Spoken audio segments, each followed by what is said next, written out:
सोलापूरच्या railway station येथे आज सकाळी 8 वाजेच्या सुमारास एक मूकबधीर मुलगा सापडला होता। सोलापुरातील काही सामाजिक कार्यकर्त्यांनी त्याची विचारपूस करून तिच्या घरी संपर्क साधला असता तो हरवल्याची बातमी त्यांना मिळाली होती। त्यानुसार सामाजिक कार्यकर्त्यांनी त्या मूकबधीर मुलाच्या वडिलांना व भावांना फोन करून सोलापुरात बोलावून घेतले व त्या मूकबधीर मुलास कुटुंबियाकडे सुपूर्द करण्यात आले। सोलापूरच्या रेल्वे स्टेशन येथे सापडलेला तो मूकबधीर तरुण परभणी जिल्ह्यातील असल्याची माहिती समोर आली होती। या संदर्भात सामाजिक कार्यकर्ते शब्बीर फुलमांबडी यांनी माहिती दिली आहे। जय हिंद, जय महाराष्ट्र। मी शब्बीर फुलमांबडी। आता सध्या हे मुलगा आहे, मूकबधीर आहे, याला बोलायला येत नाही आणि ऐकायला येत नाही। हे आमच्या मित्रांना सापडलेलं आहे आज सापडलेला, सकाळी सापडलेला आहे। तरी हे राहणारा गंगाखेड परभणीचा आहे। तरी त्याचे भाऊ आणि वडील आलेले आहे।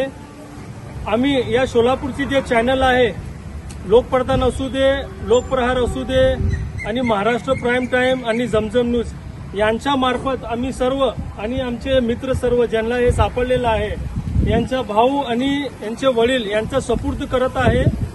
आणि हे मूकबधीर आहे। निलेश लंके, प्रतिष्ठान सोलापूर, सागरभैया थोरात या मला हे पोरगं सापडलं होतं स्टेशनला सकाळी 8 वाजता। तर आम्हाला 11 वाजता भेटलेला आहे। तर आम्ही यांच्या घरच्यांना बोलून, वडिलांना, त्याच्या भावाला बोलून आम्ही यांना सुपूर्द त्याच्या हातात द्यायला लागलो। आणि हे डॉक्युमेंट्स आहे आमच्याकडं। या इथं दाखला आहे आणि इथं शाळेचा पण दाखला आहे। हे शाळेत शिकतंय। आता हे वडील आणि भाऊ यांचा सुपूर्द आम्ही करत आहे। आणि जे मंडळ आहे